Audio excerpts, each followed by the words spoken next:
All right, as you can see, we're in front of Denworth Hall at Bradford College site or compound. And I would really like to talk some issues. And let's start off with the compound here at Bradford College. What's the latest update that you can give us? Well, Larry, the last process that has taken place is the rezoning issue has passed. The college owners have proponents for rezoning the front 20 acres as academic zone and the back 56 acres as college village, so that they can put a development in the back property, all the 11 acres that are cleared currently with 51 acres of open space, and they can use that to be the engine that drives getting someone into this educational facility so that it maintains what it is now and will be. So we're not going to lose this building or its looks, and I would imagine they'll maintain it and things like that. Well, part of the process is with the college academic portion is that the exterior of these buildings, no matter what takes place, these are on the National Historic Register, so that they have to be maintained in the visual form that they're in currently. So Bradford College's visual, as the residents of the city of Haverhill know it, will stay that way for the duration of this property. Mm-hmm. It is a beautiful piece of property. Do you have any history on the college? Well, actually, the thing that it's very important to me. I remember being in elementary school.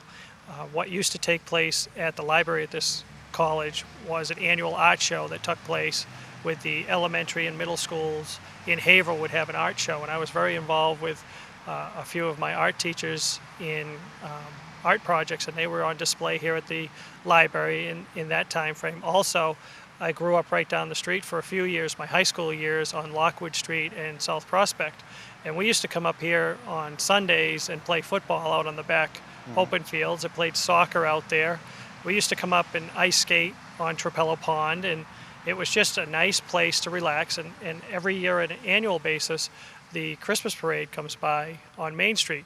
And you'd be amazed at the amount of people that sit on here for a better view of the VFW Christmas parade. It really is, though the college is closed, with the future uses of a college or a teaching facility or its same entity, this is actually the heart of Bradford, that everything kind of disseminates around Bradford by the college, and it's known for the college. So to keep this as an entity is very vital for the community as a whole. And that's, I think, what the first process has taken place with the positive vote of the council for the rezoning, and the next process will be for the special permit for development. And how many acres again is this compound? The whole compound is 72 acres. The college zone portion now takes up 20 acres, and the remaining 50 plus acres are the campus village zone, which will be developed into townhouses, private-owned townhouse systems.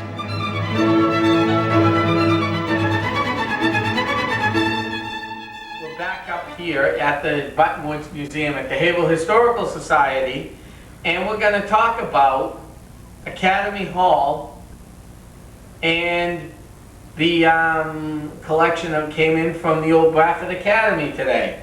The first piece I'd like to talk about is this bell. It's from the old Willow Hall. It was where the original Bradford Academy, this building was. This was the bell for it. It was located at the corner of Kingsbury Avenue near South Main Street, directly opposite of where Denworth Hall is today. Willow Hall itself was actually destroyed in a fire back in 1860, the start of the Great Civil War. But mostly what you're going to be seeing here, like the pictures right behind me, are the Kimball family. The Kimball family had been in Haverhill for a long time. They were one of the original settlers of the city, and started up with Bradford Academy, which is on Salem Street now, the old Bradford Academy. At one time, the Kimball family was the largest family in the city of Haverhill. Daniel Kimball, Charlotte Tenney Kimball, who attended Bradford in 1833. They were the founding families of the old Bradford Academy, and that's their wonderful children there, Charlotte and Kathleen. When Bradford Academy first opened its doors back in 1803, it was a missionary college set up by Catholic missionaries that went out overseas and tried to spread religion. The two earliest missionaries are right here, Anne Haseltine Judson and Harriet Newell. They were both, in their heyday, they both went overseas. In fact, Harriet Atwood Newell lived the shorter of both their lives. She died in 1812. She's buried out in Burma. She died of disease out there.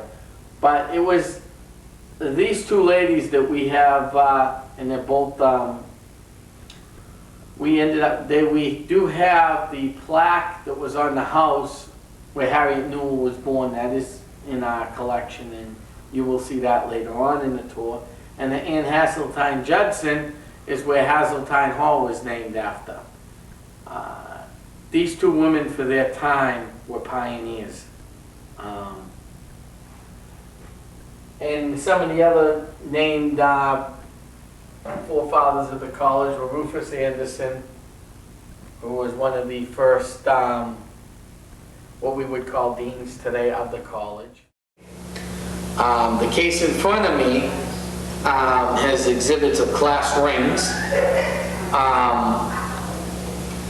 different medallions, the President's Award that you win for academics, some of the class plaques. The clock next to it over here was the clock that was in the main hall near the dining room. This, to me, is probably what epitomizes Bradford, outside of its great education at one time.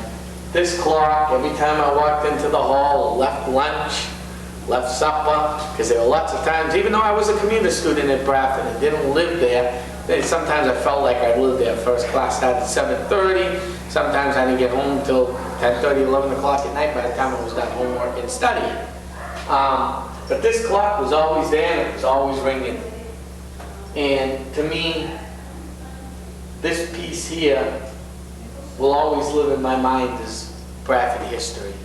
Do you know anything about it? Is there any history on it? This clock was actually a gift from the class of the 1900 class, graduating class of Bradford College. And Larry, if you can get an up-close personal shot of this. Okay. That is the last ring ever done at Bradford College.